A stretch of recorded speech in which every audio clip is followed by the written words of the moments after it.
One knows it, and one shares that opinion, even if I mistake not. Miss Mary Marvell. What?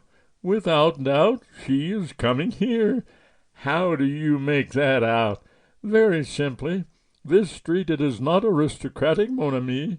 In it there is no fashionable doctor, no fashionable dentist, still less is there a fashionable milliner. But there is a fashionable detective. Oui, my friend, it is true. I am become the mode, the trend. One says to another, Comment, you have lost your gold pencil case? You must go to the little Belgian.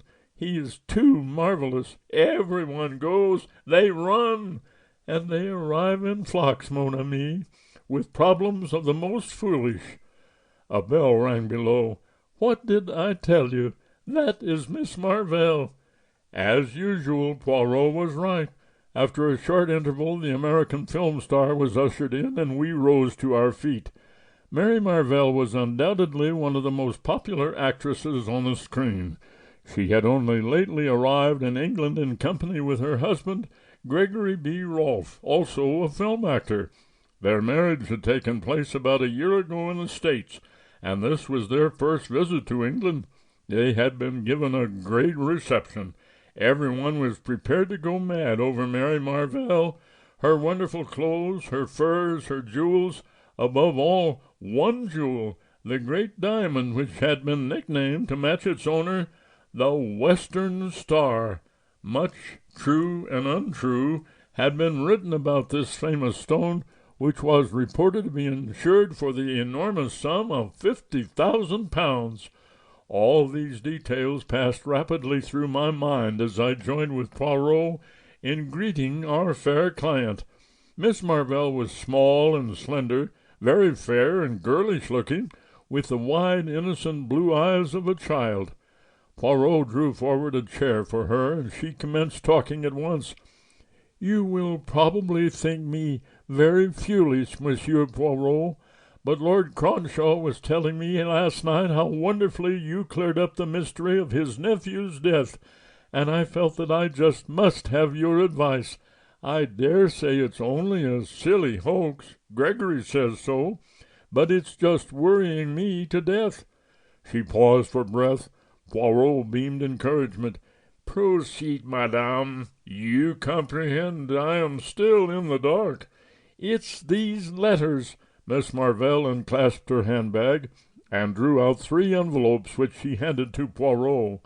The latter scrutinized them closely. "Cheap paper, the name and address carefully printed. Let us see the inside." He drew out the enclosure. I had joined him and was leaning over his shoulder. The writing consisted of a single sentence, carefully printed like the envelope.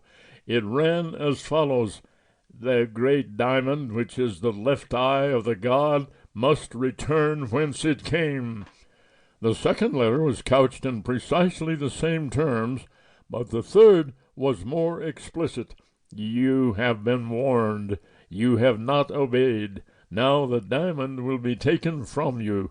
At the full of the moon, the 2 diamonds, which are the left and right eye of the god, shall return. So it is written." "The first letter I treated as a joke," explained Miss Marvell. "When I got the second, I began to wonder. The third one came yesterday, and it seemed to me that, after all, the matter might be more serious than I had imagined." "I see they did not come by post, these letters." "No, they were left by hand, by a Chinaman. That is what frightens me." "Why?" "Because it was from a chink in San Francisco that Gregory bought the stone 3 years ago." "I see, madame, that you believe the diamond referred to be—" "The Western Star," finished Miss Marvell. "That's so. At the time, Gregory remembers that there was some story attached to the stone, but the chink wasn't handing out any information. Gregory says he seemed just scared to death and in a mortal hurry to get rid of the thing. He only asked about 1/10 of its value. It was Greg's wedding present to me." Poirot nodded thoughtfully. "The story seems of an almost unbelievable romanticism, and yet who